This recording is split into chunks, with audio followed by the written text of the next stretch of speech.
Champions trophy సెమీస్లో team India అదరగొట్టింది. ఆస్ట్రేలియాపై 4 వికెట్ల తేడాతో ఘన విజయం సాధించింది. ఆసీస్ కేటాయించిన 265 పరుగుల లక్ష్యాన్ని 48.1 ఓవర్లలో ఛేదించింది. చేసింగ్ కింగ్ విరాట్ కోహ్లీ అద్భుతంగా ఆడారు. 84 పరుగులతో భారత్ గెలుపులో కీలకంగా వ్యవహరించాడు. శ్రేయాస్ అయ్యర్ 45, కేఎల్ రాహుల్ 42, రోహిత్ 28, హార్దిక్ 28, అక్షర్ 27 రన్స్తో రాణించారు. ఆసీస్ బౌలర్లలో జంపా, ఎల్లిస్ చెరో 2 వికెట్లు తీశారు. డార్షీస్, కనోలీకి తలో వికెట్ దక్కింది. అంతకుముందు టాస్ గెలిచి బ్యాటింగ్ చేసిన ఆస్ట్రేలియా 49.3 ఓవర్లలో 264 పరుగులకు ఆలౌట్ అయింది. ఆసీస్ బ్యాటర్లలో కెప్టెన్ స్టీవ్ స్మిత్ 73 రన్స్తో ఒంటరి పోరాటం చేశాడు. వరుసగా వికెట్లు పడుతున్న భారత బౌలర్లను ధీటుగా ఎదుర్కొన్నాడు. స్మిత్కు అలెక్స్ కేరీ 61 రన్స్తో అండగా నిలిచాడు. మిగతా బ్యాటర్లలో హెడ్ 39, లబుషేన్ 29, ఇంగ్లీష్ 11 రన్స్ చేశారు.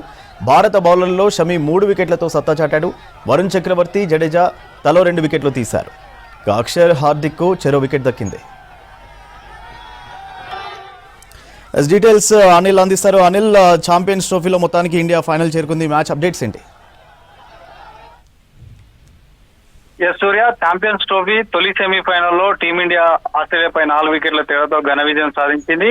దీంతో ఆదివారం జరగనున్న ఐసీసీ ఛాంపియన్స్ ట్రోఫీ 2025 ఫైనల్ చేరుకుంది. ఇక 265 పరుగుల లక్ష్యాన్ని ఛేదించే క్రమంలో భారత్ జట్టు 48 ఓవర్లలోనే 5 వికెట్లు కోల్పోయి ఈ లక్ష్యాన్ని ఛేదించింది. ఇక ముఖ్యంగా విరాట్ కోహ్లీ 84 పరుగులు చేసి అవుట్ అయ్యాడు. ఆడమ్ జంపా బౌలింగ్ లో బేన్ దార్విష్ క్యాచ్ ఇచ్చాడు విరాట్ కోహ్లీ. తర్వాత కేఎల్ రాహుల్ కూడా 42 పరుగులు చేశాడు. తర్వాత హార్దిక్ పాండ్యా 28 పరుగులు, తర్వాత అక్షర్ పటేల్ 27 పరుగులు.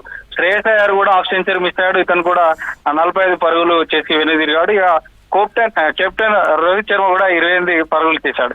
దీంట్లో శుభమన్ గిల్ 8 పరుగులు చేసి అవుట్ అయ్యాడు. మొదటగా ఆయన అంటే ఈ రోజు శుభమన్ గిల్ చాలా ఫామ్ లో ఉంటాడు, పర్ఫార్మెన్స్ ఇస్తాడు అనుకున్నాడు. కానీ శుభమన్ గిల్ 8 పరుగులకే అవుట్ అయినటువంటి పరిస్థితి. ఇక అక్షర్ అతను కూడా ఎల్లిస్ బౌలింగ్ లో క్లీన్ బౌల్డ్ చేశాడు. తర్వాత శ్రేయస్ ను కూడా ఆడమ్ జంపా క్లీన్ బౌల్డ్ చేశాడు. తర్వాత అంతకు ముందు ఈ మ్యాచ్ లో ఆస్ట్రేలియా టాస్ గెలిచి బ్యాటింగ్ ఎంచుకుంది. ఆ జట్టు 49.3 ఓవర్లోనే కేవలం 264 పరుగులకే ఆల్అౌట్ అయింది.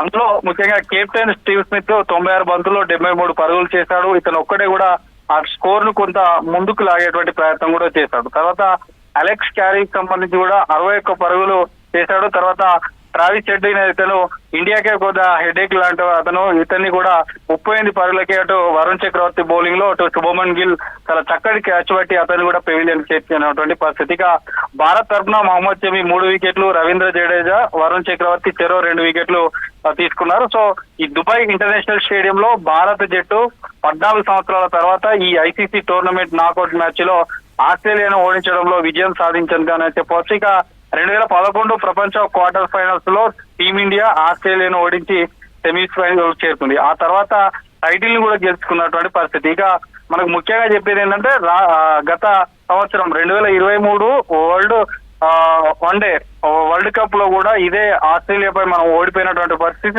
దానికి ప్రతీకంగా ఈ రోజు మాత్రం ఖచ్చితంగా రివెంజ్ తీర్చుకున్నారనే చెప్పవచ్చు. ఇక మెయిన్ గా ఈ రోజు అంతటి స్కోర్ పోవడానికి కూడా కారణం స్టీవెన్ స్మిత్, అతను కెప్టెన్ ఇన్నింగ్స్ ఆడినని చెప్పవచ్చు. 21 ఏళ్ల కొత్త ఆల్రౌండర్ కూడా ఆస్ట్రేలియా టీము తీసుకుంది. కూపర్ కొనోలీతో కూడా వారిసారి టీములు బరిలోకి దిగారు. కానీ అతను అంతగా పర్ఫార్మెన్స్ చూపించలేకపోయాడు. సో భారతదేశానికి సంబంధించి మాత్రం ఖచ్చితంగా ఈ ట్రావిస్ హెడ్ చాలా దూకుడు ఆడేటువంటి బ్యాట్స్మెన్. సో ఇతన్ని అవుట్ చేయడం వల్ల కూడా ఈ రోజు కొంత స్కోర్ కట్టడి చేయగలిగారు. ఇక తర్వాత స్టీవెన్ స్మిత్ కూడా అద్భుతమైనటువంటి హాఫ్ సెంచరీ చేసి చాలా ఇన్నింగ్స్ ఆడారు, కెప్టెన్ ఇన్నింగ్స్ ఆడారు. తర్వాత ఈ రోహిత్ శర్మ కూడా టీమిండియా తరఫున చక్కటి అంటే స్కోర్ ని ముందుకు తీసుకెళ్ళడానికి ప్రయత్నించాడు. కానీ ఎల్బిడబ్ల్యూ అవుట్ అయినటువంటి పరిస్థితి. ఇక మొత్తంగా ఓవరాల్ గా కనుక చూస్తున్నట్టయితే అటు ఏదైతే ఇప్పుడు పాకిస్తాన్ లో ఈ ఐసీసీ ఛాంపియన్స్ ట్రోఫీ జరుగుతుంది కాబట్టి అక్కడ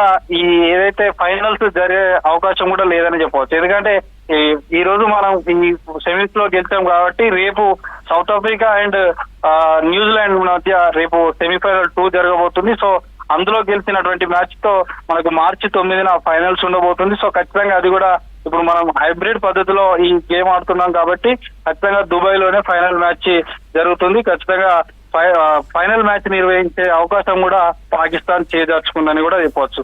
సో మొత్తానికి అయితే ఓవరాల్ గా ఇందులో ఈ రోజు మాత్రం ఖచ్చితంగా చివరిగా వచ్చినటువంటి హార్దిక్ పాండ్యా కూడా 3 సిక్స్లు కొట్టాడు. ఈ సెకండ్ ఇన్నింగ్స్ లో హైయెస్ట్ 6 హార్దిక్ పాండ్యా చెప్పవచ్చు. 3 సిక్స్లు ఒక 4 కొట్టి 24 బంతుల్లో 28 రన్స్ చేశాడు. చాలా దూకుడుగా ఆడాడు. అండ్ మనకి మెయిన్ గా ఈ ఓవరాల్ గా కనుక చూసుకున్నట్లయితే ఇటు కోహ్లీ ఎక్కువగా టాప్ స్కోర్ గా చెప్పొచ్చు. 84 రన్స్ చేశాడు. ఇతను కూడా సెంచరీ మిస్ చేసుకున్నటువంటి పరిస్థితి. Shreyas Iyer half century miss చేసుకున్నాడు. సో మొత్తానికి అయితే ఈ రోజు ఆస్ట్రేలియా బలమైన జట్టును కూడా ఖచ్చితంగా టీమిండియా ఇప్పటి నుంచి కూడా మనకి, ఎందుకంటే ఐసీసీ ఛాంపియన్స్ ట్రోఫీ మొదలైనప్పటి నుంచి కూడా ఇప్పటి వరకు ఒక్క మ్యాచ్ కూడా ఓడిపోకుండా ఈ ఐసీసీ ఛాంపియన్స్ ట్రోఫీలో మంచి ఆటను కనబర్చారని చెప్పొచ్చు. సో మొత్తానికి అయితే ఫైనల్లో అడుగు పెట్టింది. ఈ నెల 9న రేపు జరగబోయేటువంటి సెమీఫైనల్ 2లో న్యూజిలాండ్ ఆర్ సౌత్ ఆఫ్రికా, ఇందులో ఏది గెలిస్తే దాంతో మార్చి 9న ఫైనల్ జరగనుంది. సో మొత్తానికి ఈ రోజు ఏదైతే ఈ వరుణ్ చక్రవర్తి గానీ, తర్వాత కుల్దీప్ యాదవ్ గానీ, తర్వాత రవీంద్ర జడేజా గానీ మంచి స్పిన్నర్స్ బౌలింగ్ మాత్రం ఆస్ట్రేలియా బౌలర్లు బ్యాట్స్మెన్లు మాత్రం వారిని కట్టడి చేశారు, స్కోర్ పోనీయకుండా చూస్తారు. సో వీరు టాస్ గెలిచినా కూడా ఈ రోజు వాళ్ళ ఫలితం ఏమాత్రం కనిపించలేదని కూడా చెప్పొచ్చు సూర్య.